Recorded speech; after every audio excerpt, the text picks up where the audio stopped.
सात संगत जी, प्रेम से कहना धन निरंकार जी। सात संगत जी, सदगुरु माँ की कृपा से आप सभी अच्छे हैं। आज दासी के विचार का विषय है इबादत बनाम भक्ति। सत्संग जी,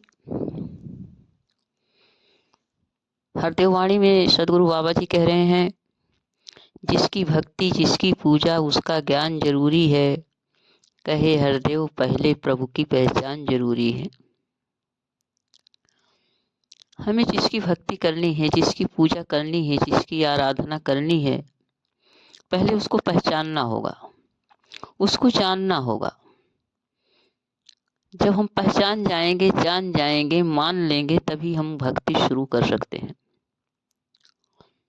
सत्संग जी, फूल में जैसे खुशबू जरूरी है, भक्ति में वैसे प्यार जरूरी है। बिना प्यार के भक्ति हो ही नहीं सकती है। इसे कहा गया है, बिन देखे प्रतीत न होई, बिन प्रतीत प्रीति नहीं होई, बिना प्रीति नहीं भगत दृढ़ाई, सुन खगेश जल की चिकनाई। सत्संग जी, किसी भी व्यक्ति वस्तु को जब तक हम देखते नहीं हैं, तब तक उसके ऊपर विश्वास नहीं होता है, और जब तक विश्वास नहीं होता है, तब तक उसके प्रति प्रेम नहीं उत्पन्न होता है, और जब तक प्रेम नहीं उत्पन्न होता है, तब तक भक्ति में दृढ़ता नहीं आती है। उसी प्रकार से जैसे जल में चिकनाई नहीं हो सकती, इतना असंभव है कि जल से मक्खन नहीं निकाला जा सकता है। इसलिए जो है, देखना, विश्वास करना, प्रेम करना, और तब जाकर के दृढ़ता आती है। पवित्र अवतार वाणी में भी बाबा जी कह रहे हैं, कई समझते श्वास चढ़ाकर ध्यान लगाना भक्ति है, कई समझते घर तर तजकर जंगल जाना भक्ति है। अंत में बाबा जी कह रहे हैं, कह अवतार सुनो रे संतो, प्रभु को पाना जरूर भक्ति है। प्रभु को पाना भक्ति है। दुनिया में जितने भी आडंबर हैं, जप तप ध्यान, ये सब करना भक्ति नहीं है। प्रभु को पाना भक्ति है। यानी प्रभु को जब हम देख लेंगे, जान जाएंगे, विश्वास हो जाएगा, उनके प्रति प्रेम उत्पन्न हो जाएगा, तो प्रभु को पा जाएंगे, और तब हमारी भक्ति शुरू हो जाएगी। सत्संग जी, संतों ने भक्ति में 3 कार्य बताया है। संतों का संग करना, क्योंकि संत कदम कदम पर हमें सही रास्ते पर चलाते हैं, पल पल हमें सचेत करते हैं, भटकन से बचाते हैं। इसलिए हमें संतों का निरंतर संग करना है। दूसरा, सदगुरु के हुक्म को हमें अक्षरशः मान लेना है, उसमें लेकिन नहीं करना है, क्योंकि नहीं लगाना है। सत्संग जी, एक बार एक महात्मा जी थे, कहीं सत्संग हो रहा था, लंगर के लिए लकड़ियां नहीं थी, बरसात का मौसम था, लकड़ियां गीली थीं। सदगुरु बाबा जी ने कहा, भाई सूखी लकड़ियों का इंतजाम कीजिए। उस समय बरसात हो रही थी। कुछ महापुरुषों ने कहा, ऐसे समय में सूखी लकड़ियां कहाँ से आएंगी, कहाँ मिल सकती हैं। लेकिन उन्हीं में से एक समर्पित महापुरुष ने कहा, मैं देखता हूँ। और उन्होंने अपने घर जाकर देखा, छत में लगी लकड़ियां सूखी थीं। उन्होंने छत गिरा करके लकड़ियां ले जाकर के समर्पित किया और लंगर बना। कहा कि छत तो फिर बन जाएगा, पहले गुरु का काम हो। सत्संग जी, ऐसे ऐसे संत पड़े हैं जिनको सदगुरु के प्रति समर्पण है, प्रेम है, उनकी भक्ति परवान हो रही है। कहा जा रहा है, भक्त गुरु का दम दम पल पल दास ही बन के रहता है, वही कर्म करता है गुरु सिख जो कुछ सतगुरु कहता है।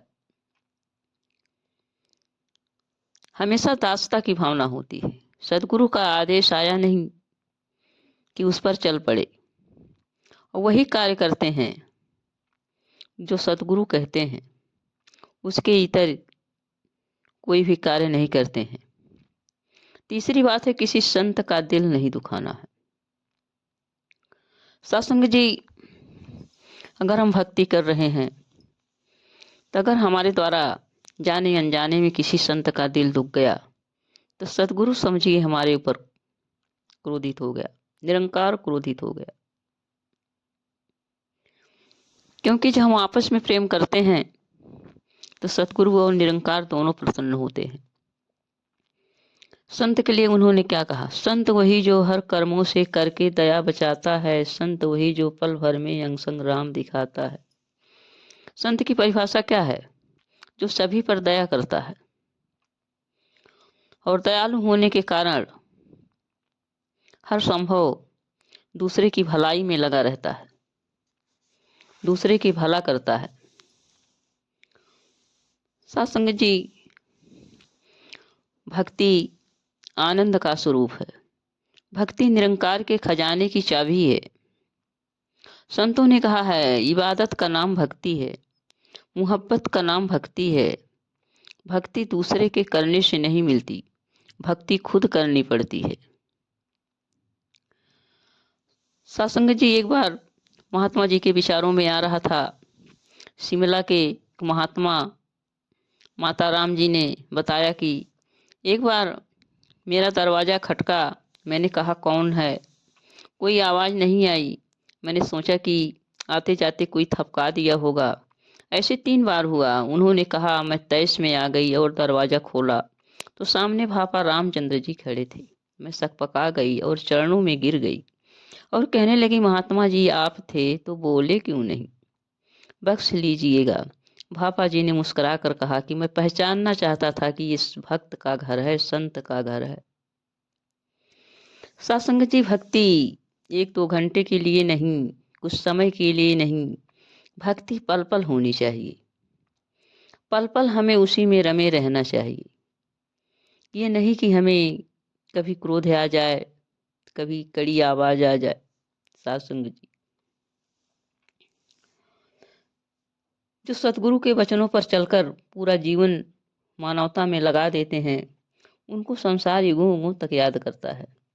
भक्त का जीवन रुई के तरह उज्जवल होता है। जैसे रुई में हजारों तंतु होते हैं, उसी तरह भक्तों का चरित्र भी सद्गुणों का भंडार होता है। रुई कताई के बाद बुने जाने पर वस्त्र का रूप ले लेती है और कष्ट सहकर भी दूसरे के तन को ढकती है, सर्दी गर्मी से बचाती है।